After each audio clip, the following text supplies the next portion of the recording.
नमस्कार. टुडे समाचार न्यूजमध्ये सर्व प्रेक्षकांचं स्वागत आहे. मी अल्ताफ हुकमत मुलानी. मी तुम्हाला सतत वेगळे विषय, वेगळ्या चर्चा, ग्रामीण भागात काय घडते आणि शहरात काय घडते तुम्हाला सतत वेगळ्या पद्धतीने दाखवण्याचं काम करत आहे. धाराशिव जिल्ह्यात 1 नंबर चॅनल आहे. या चॅनलचे व्ह्यूअर्स 5 कोटीपेक्षा अधिक व्ह्यूअर्स आहेत. आताच आमचं चॅनल सबस्क्राईब करा, लाईक करा, शेअर करा. मी आता तुम्हाला पाठीमागे काल परवा दिवशी एक व्हिडिओ दाखवला होता. एक व्यक्ती, दिव्यांग व्यक्ती जी आहे ती उपोषणासाठी धाराशिव या ठिकाणी जिल्हाधिकाऱ्यासमोर उपोषणाला बसलेला होता आणि त्याचे जी मागण्या जी होत्या त्याच्या मागण्या, बाबा मला वेतन मिळत नाहीये, त्यांचा पगार थांबलेला आहे आणि जे इथं शाळेय शिक्षक जे आहेत, मुख्याध्यापक आहेत, त्यांच्यावर पण आरोप होते की ते मुख्याध्यापक त्यांना मानसिक त्रास देत आहेत, त्यांच्यावर आरोप घालतायत, असे त्यांचे अनेक आरोप होते त्या शिक्षक मुख्याध्यापकावर. तर आपण त्या मुख्याध्यापक आपण ह्याच गावामध्ये ते शिक्षक इथं आहेत, ह्या शाळेमध्ये ते शाळा शिकवतात. हे जी शाळा जी आहे ती दिव्यांग शाळा सास्तूर असं या शाळेचं नाव आहे. आणि मी इथे सास्तूर या ठिकाणी इथं पोहोचलेलो आहे. आता मध्ये जाणार आहे नेमकं आणि मध्ये जाऊन बघणार आहे की इथली जी परिस्थिती जी आहे की नेमकं सत्य परिस्थिती काय आहे, इथं शिक्षक कोण आहेत, शाळेत शिकवतात का, नाही शिकवतात का, इथं मुख्याध्यापक कोण आहेत, त्यांनी आरोप केलेले खरे आहेत का खोटे आहेत, हे दाखवण्याचं काम फक्त टुडे समाचार हे चॅनल करते. दूध का दूध, पाणी का पाणी. आता आपण मध्ये जाऊया. तर चला आपण मध्ये जाऊया. बघा, आपण ह्या ठिकाणी आता शाळेमध्ये आतमध्ये एंट्री करत आहोत आणि इथं आतमध्ये जाणार आहेत आपण. आणि इथं जे मुख्याध्यापक जे असतील, जे इथं कर्मचारी जे आहेत, त्या सगळ्याशी जाऊन आपण संवाद साधणार आहेत की नेमकं हे प्रकरण काय आहे, काय नाही, ते आपण सगळ्याशी जाऊन घेणार आहे. तर तोपर्यंत आपण आता मध्ये जाऊया. चला, आता आपण जे आहे ते शाळेच्या आतमध्ये आलेलो आहोत आणि इथं जे आहे ती पलीकडल्या ठिकाणी इथं कर्मचारी जे आहेत त्या कर्मचाऱ्यापाशी आपण जाणार आहेत आणि नेमकं त्यांच्याशी जाऊन संवाद साधणार आहेत की ते जे उपोषणाला जे व्यक्ती बसलेले होते जिल्हाधिकाऱ्यासमोर काल, तर ते उपोषणने जे आरोप केलेले आहेत ते आरोप खरे आहेत का खोटे आहेत, आपण थेट त्यांच्याशी जाणून घेणार आहेत. तर आतमध्ये चालूया आपण. या माझ्या पाठीमागे इकडे दाखवा कॅमेरा. हाच ती शाळा आहे, दिव्यांग शाळा जी आहे सास्तूर, ह्याच ठिकाणी इथे शाळा आहे. आणि ह्या शाळेवर जी आहे ती एका कर्मचाऱ्याने इथे जे शिकवतायत, कला शिक्षक जे आहेत त्या कला शिक्षकांनी इथं त्या मुख्याध्यापकावर आणि शाळेवर जे आहे ते आरोप करण्यात आलेले होते. त्या आरोपचा खरा नेमका प्रकरण काय आहे हे बाजू जाणून घेणं हे सत्य आहे. त्यासाठी आपण आता इथं आतमध्ये जाणार आहेत. नेमकं इथं आतमध्ये कोण आहेत आणि इथं काय चालतंय, इथं काय शिकवलं जातंय, नेमकं कशा पद्धतीने इथं लेकराचा सांभाळ केला जातो ते पण आपण इथं पाहणार आहे. तसं जर तुम्ही पाहिलं तर इकडे महिला आहेत, जे महिला आपल्यासोबत आपण त्यांच्याशी जाणून घेणार आहेत की नेमकं हे प्रकरण काय आहे ते आपण थेट त्या महिलाशी जाणून घेणार आहे. तर इकडे माझ्या पाठीमागं इकडे दाखवा, इकडे महिला आहेत. हे जे काल जे व्यक्ती जे उपोषणाला बसलेले होते धाराशिव या ठिकाणी जिल्हाधिकाऱ्यासमोर, त्या व्यक्तीने इथल्या शाळेचे जे मुख्याध्यापक आहेत त्यांच्यावर आरोप करण्यात आलेले होते. शाळेवर पण आरोप करण्यात आलेले होते की मुख्याध्यापक त्यांना मानसिक त्रास देत आहेत, त्यांचं वेतन देत नाहीत, असे अनेक आरोप करण्यात आले होते. तर त्यासाठी जे आहे ते मी इथे सास्तूर या ठिकाणी जे शाळेमध्ये ते शिकवत आहेत त्या शाळेमध्ये इथं मी पोहोचलेलो आहे. आणि आपल्यासोबत ते इथं कर्मचारी आहेत जे ह्या शाळेमध्ये काम करतात. ह्या शाळेमध्ये इथं जे आहे ते अनेक अशा पोस्टवर आहेत त्यांनी वेगळ्या. तर आपण त्यांच्याशी जाणून घेणार आहेत. नेमकं काय नाव तुमचं? सुरेखा परीट. अच्छा, काय करताय तुम्ही? स्वयंपाक करते. अच्छा, हे तुमच्या शाळेमधले जे एक कर्मचारी जे आहेत, शिक्षक जे आहेत, ते तिथं उपोषणाला बसले धाराशिव या ठिकाणी. तर ते आरोप करतायत की तुमचे जे हे आहेत हेडमास्टर जे आहेत, म्हणजे मुख्याध्यापक जे आहेत, ते त्यांना मानसिक त्रास देतात आणि त्यांना इथं वेतन मिळत नाही, असे अनेक आरोप आहेत त्यांच्यावर. तर हे खरे आहेत का खोटे आहेत? खोटे आहेत. कशाहून? नाही, आमचे स्वभाव चांगले आहेत, सगळ्यात मदत करते. कोण करते म्हणून? नादरके सर. अच्छा, हा. आता मग ते उपोषणाला का बसले? आता त्यांचं मनात काय काम आहे सांगता येते. त्यांना बी कशाची त्रास नाही, पण लेकरावाला शिकवल्यावर त्यांना तर कशाची त्रास आहे. लेकरांना शिकवत नाहीत. आता त्यांचं आता एवढे पहिलेला 10वीला 11वीला आता एवढे लेकरा येत आहेत. आता त्यांचं शिक्षण घ्यायचं जे आहे तिने घ्यावं लागते. आता शिक्षणाबद्दल कोण बी बोलू शकते. शिक्षण देण्या झाल्यावर कोणाला बी हेच वाटते की हा, म्हणजे ते शिकवत नाही तिथं. आता त्यांच्या वर्गात काय करतात, अजून त्या लेकरावाला अक्षरच येत नाही. अरे बापरे. हा, एका लेकरावाला अक्षरच येत नाही. तिने शिकवल्यावर कशाला हे करते. हा, शिकवत नाहीत ते. त्या जात नाही त्यांचं मन. आता आपल्यावर लगेच हे म्हणल्यावर काय होणार आहे असं. तुम्हाला मुख्याध्यापक तुमचे त्रास करतात का? नाही करत. मग त्या एकाच व्यक्तीला घेऊन वागू देत आम्हाला. हा, मग त्याला एकट्याला कसं का त्रास? आता त्यांच्या मनात काय काम आहे, त्यांनाच कशाला त्रास करते. एवढे कर्मचारी कुणालाच त्रास नाही. अच्छा, बघा इथं आपण बातमी सास्तूर या ठिकाणी इथं पोहोचलेलो आहोत आणि इथं अजून काय कर्मचारी आहेत अलीकडे इकडं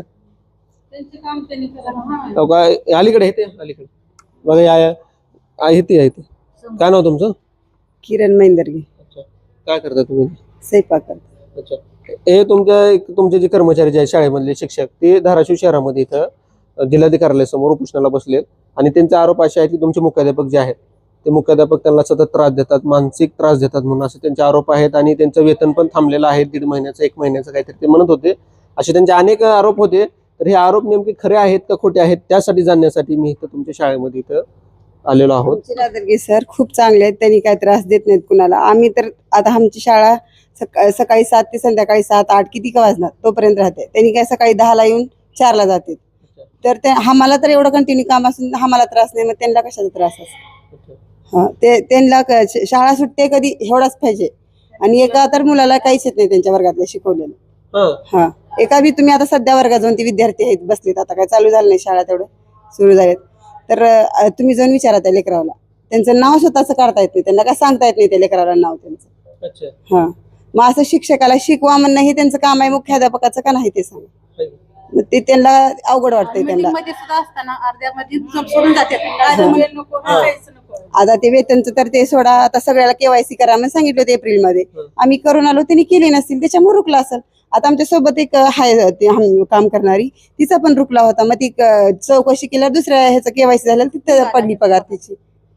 आणि हा त्या पगारीचं कशाचं अडवणं नाही त्यांचं सर.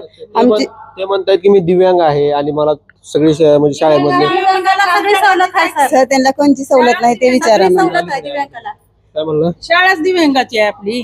नाही ते म्हणतायत की त्यांना त्रास आहे या शाळेमधून. अजिबातच नाही त्यांना. असं कसं म्हणू शकता तुम्ही? त्रास आहे सरांना. काय म्हणलं? आम्हालाच त्रास नाही कशा गोष्टीचा इथं आपण त्यांना कशाच त्रास आहे सांगा तुम्ही. त्यांना फक्त एवढा शाळेत विद्यार्थ्यांना शिकवायचा त्रास आहे त्यांना, दुसरा काहीच नाही. त्यांनीच विद्यार्थ्यांना शिकवत नाहीत म्हणून आम्हाला त्रास आहे. अजून आम्ही कसं ड्युटीला काय म्हणलं? मुख्याने राहणं होत नाही, त्यांनी थांबत नाही. का बरं आणू? अलीकडे या तुम्ही. का बरं आणत नाही? मीटिंगला थांबत नाहीत. का बरं? आता त्यांची अडचण त्यांनी राहतच नाही इथं थांबायला नकोच म्हणते त्यांना. नाईट ड्युटी पण त्यांना करायची आहे.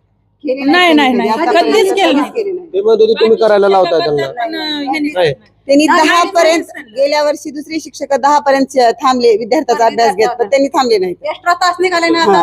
ते एक्स्ट्रा तास सकाळी सुद्धा घेतले नाही. सकाळी काय म्हणलं? एक्स्ट्रा तास निघाले का नाही आता विद्यार्थ्याचे 1-1 तास घ्यायचा ते सुद्धा त्यांनी घेतले नाही. अच्छा. हा मग हिच्यात काय गलती आहे कोणाची एक्स्ट्रा तास? हा. त्यांनी आरोप केलेले खोटे आहेत. दुसरे शिक्षक घेतले त्यांचा एक्स्ट्रा तास संध्याकाळी अभ्यासिका, पण त्यांनी घेण्या गेल्या आणि ती पण बंद केली नंतर. आम्ही त्यांनी घेण्या गेलं आम्ही काय घ्यावं म्हणाले त्यांनी. सगळ्या बरोबर त्यांना सर्वे नकोय, त्यांना शिकवायला क्लास लावलेला ती क्लास नकोय. अर्धी शाळा करून त्यांना जावं वाटतंय लातूरला. त्यांना मुख्यालय राहणं होत मुख्यालय राहणं होत नाही. त्याच्यासाठी हे उपोषणला बसणार आहे. काय म्हणलं? अलीकडे पुढे या थोडं. नाही, नाही. त्यांना जी इथं मुकामी राहावा म्हणतात का नाही, एक्स्ट्रा क्लास घ्या संध्याकाळी 8 ते 10 ते घ्यायचं नाही त्यांच्या मनामध्ये. अच्छा. हा त्यांनी मी अपंग व्हावं, मला होत नाही, मला चक्कर येते, अमुक असं तसं त्यांचे काय कारण राहते. अच्छा. हा सरचा काहीच दोष नाही. सरनं म्हणले हे घ्यावंच लागते. बाकीचे अपंग शिक्षक पण अपंग असलं तर काही घेणं देणं नाही. मला लेकरं महत्वाचे, तुम्ही क्लास घ्यावा लागते. लेकरं मला घडवायचे आहेत, लेकरायचे आई वडिलांचे शिकायचं येऊ लागले, अच्छा. मला तुम्ही क्लास घ्यावा लागते, तुम्ही हे करावंच लागते म्हणल्यामुळे तसं म्हणून. त्यांच्याजवळ खायला प्यायला मिळणार गेलं का विद्यार्थ्याला सांगा बरं पालकापाशी. त्यांनी म्हणजे आमच्या लेकराला काही येणार गेलं तुमच्या शाळेत आम्ही काय घाला.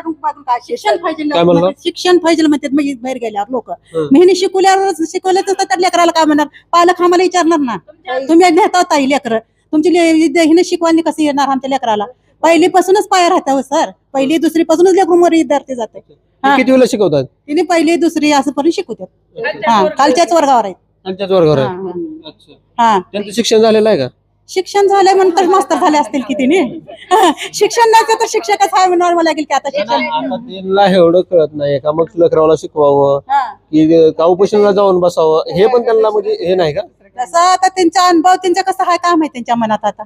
हा. वर्षाला एक वेळेस गणपती म्हणलं? बसवतात विद्यार्थी, हा. मग त्यांनी 1000 रुपये द्यायला नको आहे का लेकरायला, त्यांची खुशी करायला. हा. आपण इथंच काम करलं, आम्ही देतो त्यांनी देत नाही. 100 रुपये पट्टी देते, हा. 50 रुपये मला ते लेकरांची मागं नाही नाही त्यांना द्यावं लागतंय. लेकराची खुशी आहे, आम्ही मागं करावं लागतं, लेकरं आपणच मागं करावं लागते. कोण करणार आहे, काय वडील करणार आहेत का? नाही ना. त्यांना ते सुद्धा होत नाही, आम्ही देत नाही म्हणते. अच्छा. हा असं आहे आता त्यांचं लेकरं म्हणणं. आम्ही आता अनाचं लेकरं असल्यावर आता ह्याच्यावरनं जाता आता आणायला गाडी करून जातो त्या लेकराचं आणायला पट हे द्या म्हणलं मानधन द्या म्हणजे असं आणपट्टी द्या लेकरं आपल्या शिकवायचा म्हणल्यावर आपलं हे असल्यावर परिस्थिती असल्यावर आणावंच लागतं. आता आपण घेतो तर एकाची माय बापाची परिस्थिती नसते शेतकरी राहतात आपण जाऊन आणावं लागतंय ना त्या लेकराला.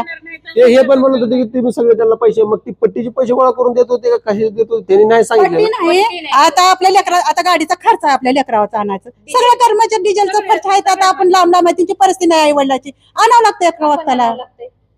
अच्छा. आता समजा एक बार त्यांची परिस्थिती चक्कच नाही त्यांचे आई वडील कामाला जर जाऊन खाणार आहे ते त्यांचे आई वडील काय करावं मग आणावं लागतंय त्या लेकरावाला धरावं लागतंय मग ते काय होईल 500-1000 रुपये दिला आपल्या पर डिझेलचं कोण आता कर्मचारी दिलं तर शिक्षक न द्यायला का जा. हा तुमच्या आता ते मुख्याध्यापक कुठे आहेत? मग काय आहे ते ऑफिसमध्ये आहेत. हा. बघा इथं आपण इथं सास्तूर या ठिकाणी इथं पोहोचलेलो होतो आणि इथं जे आहे ते जिल्हाधिकाऱ्यासमोर एक व्यक्ती उपोषण करीत होते शिक्षक, आणि त्यांनी जे आरोप केले होते त्या आरोपाचा खुलासा करण्यासाठी मी इथं मातमी सास्तूर या ठिकाणी इथं पोहोचलेलो होतो. आणि इथं जे हे कर्मचारी पण इथेच काम करतायत, ह्याच शाळेमध्ये काम करतायत, ह्यांना तर त्रास नाही म्हणून असं सांगितलेलं आपल्याला, पर हे कुणालाच त्रास नाही. हा अच्छा, हे त्यांना पण नाही असं सांगत होते हे, तर त्यांच्या काय अडचणी आहेत ते ह्यांनी सांगितलेले आहेत आपल्याला की त्यांच्या अडचणी फक्त एवढ्याच आहेत की त्यांना दुपारपासून शाळा करायची अशी म्हणजे अनेक अडचणी असतात त्यांच्या, त्यांनी आपल्याला सांगितलेलं आहे. आणि मी तुम्हाला त्याचा खुलासा करण्यासाठी ह्यांच्यापाशी आलो होतो इथं, आणि ह्यांच्याशी आपण प्रतिक्रिया जाणून घेतलेली आहे. आता आपण ते मुख्याध्यापक कोण आहेत, कुठे आहेत, ते आपण मुख्याध्यापकाशी जाणार आहेत, तर आपण थेट त्यांच्यापाशी जाऊयात. चला सर, मला सांगा तुमच्या विरोधामध्ये जे आहे ते कर्मचारी तुमच्या शाळेमधले जिल्हाधिकाऱ्यासमोर धाराशिव या ठिकाणी उपोषणाला बसलेले आहेत, आणि ते कर्मचारी जे आहेत शिक्षक ते असे आरोप करतायत की तुम्ही त्यांना मानसिक त्रास देताय आणि वेतन त्यांचं अडवलेलं आहे, असे अनेक त्यांचे आरोप होते तुमच्यावर. त्यासाठी मी इथं तुमच्या गावामध्ये इथं पोहोचलो, ते शाळा जिथं आहे तिथं आलेलो होतो. आणि तुमच्या कर्मचारी जे इथले आहेत, अजून बाकीचे शिल्लक कर्मचारी आहेत, त्यांनी मला सांगितलेलं आहे की तुमचा काही त्रास नाहीये, मग त्यांच्या एकट्याला त्रास देताय का तुम्ही, असं का? सर, मुळात मुद्दा असा आहे की ही दिव्यांगांची विशेष शाळा आहे आणि इथे सर्व दिव्यांग विद्यार्थी आहेत, आणि त्यांचं एकूण हित जोपासणं, त्यांचा एकूण विकास करणं हा हेतू घेऊन ही शाळा सुरू झालेली आहे. आणि ते दिव्यांग आहेत म्हणून त्यांना सेवेमध्ये घेतलेलं आहे संस्थेने, आणि आज 31 वर्ष ते सेवेत असताना त्यांना कुठलाही त्रास या प्रशालेने किंवा संस्थेने प्रशासनाने दिलेला नसताना विनाकारण विक्षिप्तपणे वागून अशा पद्धतीने, आणि कुठलंही वेतन त्यांचं आम्ही थांबवलेलं नाही आहे. वास्तवात शासनाने एक परिपत्रक आत्ता काढलेलं आहे की प्रत्येक कर्मचाऱ्याला सेवार्थ प्रणालीमध्ये वेतन घेत असताना त्या ठिकाणी KYC करणे हे बंधनकारक केलेलं आहे. आणि त्यांच्या नावामध्ये व्हेरिएशन असल्यामुळे त्यांचं जे रेकॉर्डला नाव आहे ते राजीव पांडुरंग गुंडुरे असं आहे, आणि त्यांनी त्यांची सगळी डॉक्युमेंट्स करत असताना काय केलेले की राजकुमार पांडुरंग गुंडुरे असे त्यांचा आधार असेल, त्यांचं पॅन असेल, त्यांचे इतर जे बँकेशी संबंधित डॉक्युमेंट्स आहेत ते त्या नावाने असल्यामुळे जेव्हा सिस्टीममध्ये आम्ही ते अपलोड करत होतो किंवा KYC करत होतो तेव्हा समाजसेवा प्रणालीने ते KYC अप्रूव्ह केली नाही. आणि मग मी त्यांना सांगितलं की अगदी पगार वेतन बिल सादर करण्याच्या अगोदर सांगितलं की आपण याला आता एकमेव पर्याय असा आहे की आपण गॅझेट करून घ्या, आणि गॅझेटमध्ये तुम्ही तुमचे जे काही पॅन आधार वगैरे याला नाव आहे राजकुमार, त्याच पद्धतीने तुम्ही ते बदल करून घ्या, जेणेकरून तुमची KYC पूर्ण होईल आणि मग तुमचं वेतन आपल्याला अदा करता येईल. आणि मग त्यांनी आमचं वेतन मेचं जे आहे ते 3 जून रोजी झालेलं आहे, आणि त्यानंतर त्यांनी 7 जून रोजी त्यांचं जे काही गॅझेटमध्ये प्रसिद्ध झालेलं आहे, करेक्शन झालेलं नाव, त्याच्यासहित त्यांनी माझ्याकडे 7 जून रोजी पाठवलं आहे, आणि त्याचं व्हॉइस रेकॉर्डिंग सुद्धा त्यांचं माझ्याकडे आहे. आणि त्यांना मी सांगितलं की जूनच्या वेतनासोबत तुमचं मेचं वेतन अदा केलं जाईल, त्यामध्ये कसलंही शंका घेण्याचं काही कारण नाही किंवा कुठला मानसिक त्रास देण्याचं कारण नाही. आणि ह्या एकट्या कर्मचाऱ्याचं नाही झालेलं, तर माझ्या शाळेतील 4 कर्मचाऱ्यांचं KYC झालं नसल्यामुळे त्यांचं वेतन आम्ही थांबवलेलं आहे किंवा सिस्टीमने ते थांबवलेलं आहे. त्याच्यामुळे मानसिक किंवा आर्थिक त्रास त्यांना मी देतोय हे म्हणणं त्यांचं चुकीचं आहे. काही हेतूने प्रेरित होऊन आहे, काही लोकांनी त्यांना भरीस घालून या शाळेला कसं बदनाम करता येईल, शाळा व्यवस्थापनाला कसं बदनाम करता येईल, हे एक षडयंत्र श्री गुंडुरे यांच्या माध्यमातून त्या ठिकाणी केलं गेलेलं आहे. अच्छा, मग त्याने जे आहे ते त्यांचं गॅजेट जे आहे नावामध्ये चेंज झालं होतं, ते गॅजेट त्यांनी बनवलेलं आहे, हो. तरी पण तुम्ही त्यांचा पगार अडवलेला आहे असं ते म्हणत होते. नाही सर, गॅजेट त्यांनी 7 जूनला दिलेलं आहे. जूनचा पगार आणखी जनरेटच झालेला नाही. तो जनरेट ज्यावेळेस होणार आहे त्यावेळी त्यांचं मेचं जे काही वेतन राहिलेलं आहे आणि जूनचं रेग्युलर वेतन आहे ते मी त्यांना अदा करण्याबाबत आश्वस्त केलेलं आहे कम्प्लिटली. त्याचं रेकॉर्डिंग मी तुम्हाला आत्ताच दाखवलेलं पण आहे की बाबा त्यांना मी सांगितलं की तुमचं जे काही आहे ते मी या जूनच्या पगारामध्ये आता KYC होईल तुमचं आणि त्याप्रमाणे मी अदा करण्यास तयार आहे. म्हणजे काही अडचणीचा काही विषयच नव्हता आणि त्यासाठी कुठे या किरकोळ गोष्टीसाठी त्या ठिकाणी उपोषणाला बसणे, प्रशासनाला बदनाम करणे, त्यांच्यावर खोटे नाटे आरोप करणे, त्यांचं मी आर्थिक शोषण केलं असं त्यांनी अँटी करप्शनकडे मला द्यायला पाहिजे होतं किंवा माझी तक्रार करायला पाहिजे. तिथे रितसर जे काही मार्ग आहेत किंवा त्यांनी ते प्रूव्ह करावं की मी त्यांना आर्थिक मागणी केलेली आहे. मी माझ्या आयुष्यामध्ये कोणाकडून 5 रुपये घेऊन लाजलेलो नाही किंवा मी कधी घेणारही नाही. मला जो काही शासन पगार देते तो माझ्यासाठी पुरेसा आहे, माझ्या कुटुंबाला पुरेसा आहे आणि मी नीतीने काम करणारा माणूस आहे. मला काही घेणं देणं नाही. मला विद्यार्थ्याचं हित आणि केवळ हिताने मी प्रेरित होऊन या ठिकाणी काम करतोय आणि त्याचा मला पुरेसा पगार शासन देत आहे. त्यामुळे यांच्याकडून पैसे घेणे किंवा अशा प्रकारे काही माझ्या मनामध्ये कधीही येत नाहीये. मी साधा कुठल्या कर्मचाऱ्याकडून चहा सुद्धा माझ्या संपूर्ण सेवेमध्ये कुठल्या कामासाठी मागितलेला नाहीये. मी प्रत्येकाला जे डॉक्युमेंट्स पाहिजे ते वेळेमध्ये देण्याचं तत्परतेने करतो. पण कामाच्या समजा व्यापक कामाचं स्वरूप असल्यामुळे प्राधान्याने मला विद्यार्थी हिताची कामं अगोदर हातात घ्यावी लागतात.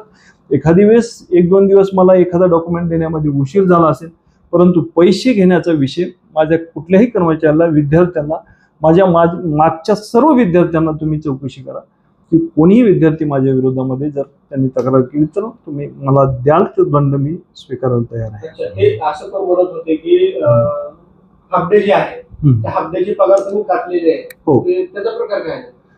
वास्तवात काय झालं की उन्हाळ्याच्या दिवसामध्ये शाळा अर्धी करण्याचं माननीय शिक्षणाधिकाऱ्यांचं परिपत्रक होतं, परंतु आमची शाळा ही निवासी स्वरूपाची आहे आणि आमचे जे 100 विद्यार्थी माझ्या शाळेमध्ये शिक्षण घेत आहेत त्या विद्यार्थ्यांना उन्हाच्या तीव्रतेमध्ये ते बाहेर वगैरे फिरू नयेत.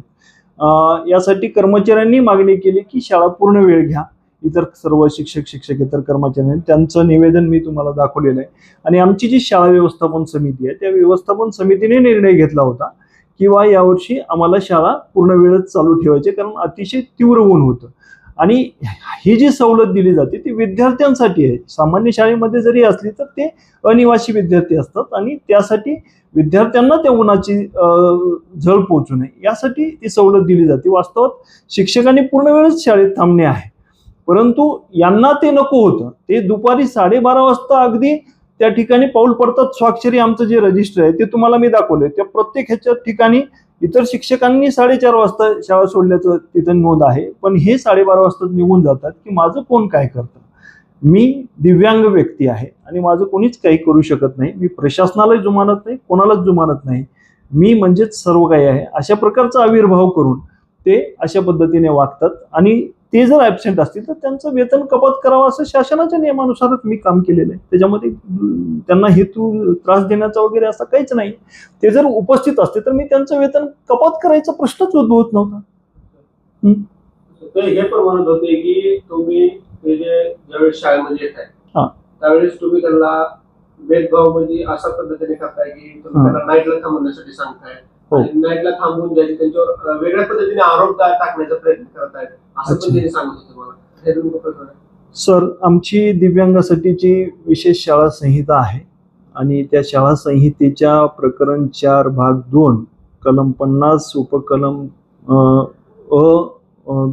5 मध्ये असा उल्लेख आहे की प्रत्येक शिक्षक, विशेष शिक्षक असेल, कला शिक्षक असेल, त्यांनी सायंकाळी 6 नंतर या ठिकाणी उपस्थित राहून अभ्यासिका घेण्यासाठी मदत करावी. विद्यार्थ्यांच्या हितासाठी तो शासनाने घेतलेला निर्णय आहे, नियमावलीमध्ये आहे. मी त्यांना सक्ती करत नाही आणि त्यांना 2024 मध्ये आम्ही आदेश काढलेले आहेत की आळीपाळीने प्रत्येक शिक्षकाला साधारणतः 1 आठवडा येतो, आळीपाळीने आपण अशा प्रकारची अभ्यासिका घ्यावी जेणेकरून विद्यार्थ्यांचा विकास होईल. ते म्हणतात स्वतः दिव्यांग आहेत, तर दिव्यांगाविषयी किंवा विद्यार्थ्याविषयी तळमळ त्यांच्या ठिकाणी असायलाच हवी. प्रत्येक या ठिकाणी काम करणाऱ्या प्रत्येक घटकाकडे असायला पाहिजे, त्यांच्याकडे पण असायला पाहिजे. पण त्यांना अजिबात त्याच्याशी काही घेणं देणं नाही. ते इथून दररोज लातूरला ये जा करतात.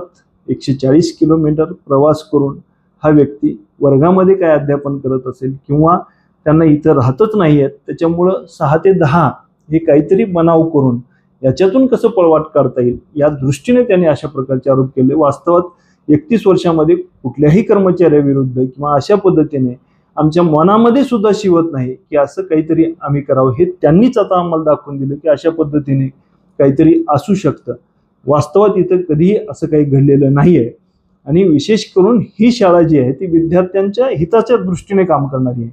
अनेक प्रत्येक सेक्टरमध्ये आम्ही विद्यार्थी निर्माण केले आहेत, ग्रामसेवक आहेत, तलाठी आहेत, अगदी आमचे 27-28 इंजिनियर्स निर्माण केलेत, वकील आहेत आमचे. तुमच्या उस्मानाबादमध्येच आमची एक वकील त्या ठिकाणी कोर्टात आज काम करते चांगल्या पद्धतीने, लातूर कोर्टामध्ये आहेत. म्हणजे अशा पद्धतीने प्रत्येक क्षेत्रामध्ये कॉन्ट्रॅक्टर आहेत आमचे विद्यार्थी, कंपनीजमध्ये तर चिक्कार विद्यार्थी काम करत आहेत आणि चांगल्या पद्धतीने करत आहेत. एकेकाळी दिव्यांगांना भीक मागणे किंवा कोणाच्या तरी लाचार होऊन जगणे अशा पद्धतीनं संबोधलं जात होतं, त्याला छेद देण्याचं काम या प्रशालेने केलेलं आहे आणि त्यांना सन्मानाने समाजामध्ये उभं राहण्याचं बळ दिलेलं आहे.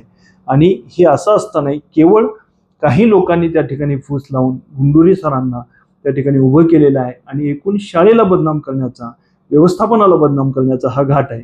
शाळा 50 अनुदानित आणि 50 विनानुदानित स्वरूपात 100 विद्यार्थी संख्येची मान्यता आहे.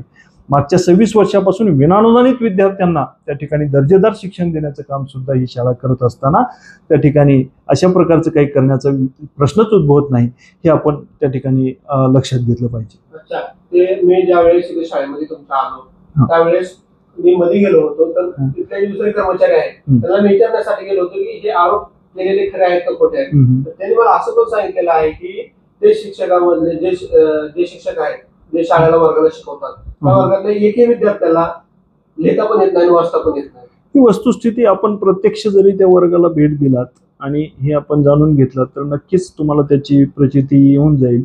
आम्ही वेळोवेळी जेव्हा या गुणवत्तेविषयी विचारतो त्या बैठकीमध्ये, तर ते बैठकीमधून निघून जातात. मी दिव्यांग आहे, माझं कोण काय करायचं करून घ्या, अशा प्रकारची भाषा उर्मटपणाची प्रत्येकाशी त्यांची आहे. अगदी पालकांची तक्रार त्यांच्या अध्यापनाच्या बाबतीमध्ये आहे आणि आम्ही त्यांच्या CR मध्ये सुद्धा नोंद केली आहे. त्यांना त्याचे प्रतिकूल शेरे कळवलेले आहेत. त्याबाबत आम्ही वेळोवेळी प्रशासनाला सुद्धा कळवण्याचं काम केलेलं आहे. परंतु दिव्यांगत्वाच्या नावाखाली जर आपण अशाच पद्धतीने पुढे चालणार असू तर निश्चितच ही विद्यार्थी सुद्धा दिव्यांग आहेत, ही विसरता कामा नये. आपण त्यासाठी आपण आपलं नॉलेज इम्प्रूव्ह करणे सुद्धा गरजेचं आहे की शिक्षकाला त्याच ठिकाणी थांबता येते, त्याने आपलं ज्ञान वाढवलं पाहिजे. की प्रत्येकजण काही आईच्या गर्भातून शिकून येत नाही, परंतु त्याने अपडेट करत राहिलं पाहिजे. ते 10वी पास आहेत आणि CTC आहेत, त्या तेवढ्याच क्वालिफिकेशनवरती त्यांना कसं झालेलं आहे, काम कमी आणि पगार त्यांना जास्त झालेला आहे. या ठिकाणी मेहनत घ्यायची नाही, विद्यार्थ्यांना घडवण्याचं काही काम करायचं नाही. आपण त्यांना प्रश्न विचारा की त्यांनी किती विद्यार्थ्यांना घडवण्यामध्ये महत्त्वपूर्ण योगदान दिलेलं आहे, की ते नगण्य म्हणजे एकही नाही अशा प्रकारची त्यांची अवस्था आहे. त्यांना नुसतं सांभाळत नाही असं प्रत्येक जण म्हणते. प्रशासनाकडे आम्ही गेलो तर तिकडे पण तशाच पद्धतीने म्हणतात किंवा दिव्यांग आहे, जाऊ द्या काय करायचंय, अशा पद्धतीने हे करत आलेलो आहे. मी अगदी माझ्याकडे संपूर्ण रेकॉर्ड आहे. त्यांना मी 1997-98 पासून जेवढे काही ज्ञापन दिलेले आहेत, वेळोवेळी इम्प्रूव्ह करण्यासाठी सूचित केलं आहे, पण त्यांच्यामध्ये कदापि सुधारणा घडून आलेली नाही. आणि त्याचं कुठेतरी त्यांच्या अपयशाचं खापर ते दुसऱ्यावर फोडणे, अशा प्रकारचे खोटे ॲलिगेशन करणे. त्यांची नार्को टेस्ट करू आणि माझी पण नार्को टेस्ट करू आणि मग खरं तुम्हाला त्या ठिकाणी बाहेर येऊन जाईल की काय कोण खोटं बोलतंय आणि कोण खरं आहे ते तुम्हाला त्या ठिकाणी दिसून येईल. किंवा त्यांना जे काही करता येईल आपल्याला किंवा खरं बाहेर काढण्यासाठी ते मी करून घ्यायला तयार आहे, त्यांनाही करून घ्या म्हणावं त्यांना. त्यांनी आरोप जे केलेले आहे हे सरासरी तुमच्या बाजूने ते आरोप करतायत आणि जिल्हाधिकाऱ्यांसमोर ते आजच नाही, त्याच्या अगोदर पण ते उपोषणाला बसले होते. सतत का बसतायत? त्यांना समजा पगारपत्रक द्यायला 1-2 दिवस उशीर झाला तरी ते उपोषण करतील. त्यांना म्हटलं की रजा आज देता येत नाही किंवा काही महत्वाचं इथे परीक्षा चालू आहेत, काही चालू आहे, त्यावेळेस तुम्हाला रजा मान्य करता येणार नाही, ते लगेच उपोषणाला जातील. कुठलीही क्षुल्लक गोष्ट जरी असेल तर त्यासाठी उपोषण करणे किंवा उपोषणाअंती आत्मदहन करणे परंतु अद्यापर्यंत तसं काही ते भीती दाखवायचं प्रशासनाला किंवा आम्हाला भीती घालायचं. प्रशासनाकडून आमचा वेळेचा अपव्यय सुद्धा त्या ठिकाणी होतोय की आम्हाला त्या ठिकाणी बोलवलं जातं, आम्ही अध्यापनाचे काम सोडायचं आणि तिकडे त्याच्या मागे लागायचं. अशा प्रकारचं सातत्याने ते चालू आहे. आणि हे चालू असताना माननीय सहाय्यक आयुक्तांनी सुद्धा परवा त्या ठिकाणी त्यांना एक प्रस्ताव दिला की तुम्ही दुसऱ्या शाळेमध्ये तुमची ट्रान्सफर करूया. ह्या व्यक्तीकडून तुम्हाला जर त्रास असेल तर आम्ही दुसऱ्या शाळेमध्ये आमची जी सिस्टर ऑर्गनायझेशन आहे मुरुमला त्या ठिकाणी तुमची बदली करूयात. तर ते म्हणतात की नाही, मला इथेच काम करायचं आहे. जर माझ्याकडून त्रास असेल कोणाला तर नक्कीच त्यांनी त्या ठिकाणी तो प्रस्ताव स्वीकारायला काहीच अडचण नव्हती. यातून तर आपल्याला लक्षात येईल किंवा त्या व्यक्तीला हेतुपूर्वक हे सगळं घडवून आणायचं आहे हे त्यातून त्या ठिकाणी आपल्याला दिसून येईल निश्चितच. मग मला सांगा, हे जे आरोप जे केलेले ते सरासरी खोटे आरोप आहेत असं समजायला पाहिजे का असे आहेतच? 1% सुद्धा 0.001% सुद्धा यामध्ये काही तथ्य नाहीये. त्या व्यक्तीला महिन्याला पगार मिळतो, फक्त KYC मुळे झाली नसल्यामुळे ते पगार थांबलेला आहे. आणि काल साहेब म्हणाले आमचे की माझा सुद्धा पगार KYC मुळे थांबलेला आहे. मग एखाद्या क्लास 1 अधिकाऱ्याचा पगार जर KYC मध्ये थांबत असेल तर या शिक्षकाचाही, तुम्ही जर तुमचे डॉक्युमेंट्स करेक्ट असतील तर काहीच अडचण नाही ना तुमचा पगार. बरं, तुमच्या एकट्याचा थांबवलेला आहे का पगार? ज्यांची KYC झाली नाही त्या सगळ्यांचा पगार ह्या शाळेतला थांबलेला आहे. मग त्याच्यामध्ये माझा काही दोष आहे किंवा कोणाचाही दोष नाही. शासनानेच जे नियम केलेले आहेत ते फॉलो करावे लागतील आपल्याला, त्याशिवाय पगार होणार नाही. आता त्यांनी गॅजेट केलेलं आहे, मग तुम्ही तुमच्या नावामध्ये जर काहीच फरक नव्हता तर तुम्ही गॅजेट का केलं मग? हा पण प्रश्न आहे ना. म्हणजे तुम्ही ह्या सगळ्या ज्या काही गोष्टी तुमच्या चुका आहे आणि त्याला आता करेक्शन करायची, हे खरं तर पेन्शनच्या वेळेस सुद्धा अडचणीचं झालं असतं, पण ते शासनाने आता काढलेलं आहे. त्याप्रमाणे KYC प्रत्येकाला करावीच लागेल, त्याच्याशिवाय कोणाचंही वेतन होणार नाही. त्यांनी समजा आणखी 6 महिने नाही केलं तर 6 महिने वेतन होणार नाही. KYC जर झाली तुमची तर वेतन अडवण्यामध्ये कोणाचंही काही स्वारस्य नाही किंवा काही अडचणच नाही. हा, तुम्ही ऍबसेंट राहत असाल तर तुमचं किंवा माझंही वेतन कपात होणारच आहे. तुम्ही जर कामावरच येणार नसाल तर शासन तुम्हाला फुकट पगार देणार आहे का? मला सांगा, कोणालाही देणारच नाहीये ना. म्हणून ह्या बाबीचा सुद्धा त्या ठिकाणी विचार झाला पाहिजे की ते मनमानीप्रमाणे वागतात. त्यांना जसं वाटेल ते शाळेत येणं, वाटेल तेव्हा निघून जाणं, अशा प्रकारचं त्यांचं वर्तन राहिलेलं आहे. आणि त्यांना विनंती केली की तुम्ही अशा पद्धतीने वागू नये. त्यांना जर मी समजा काही पैसे वगैरे मागणी केली असेल, आर्थिक आणि मानसिक म्हणतात ते कशा पद्धतीचं त्यांनी प्रूव्ह करावं ना. ते एलिगेशन करण्यापूर्वी ते प्रूव्ह करा ना तुम्ही. माझ्याकडे डॉक्युमेंटरी सगळ्या गोष्टी आहेत, ते तुम्ही बघू शकता की बाबा मी काय काय केलेलं आहे त्या बाबतीमध्ये.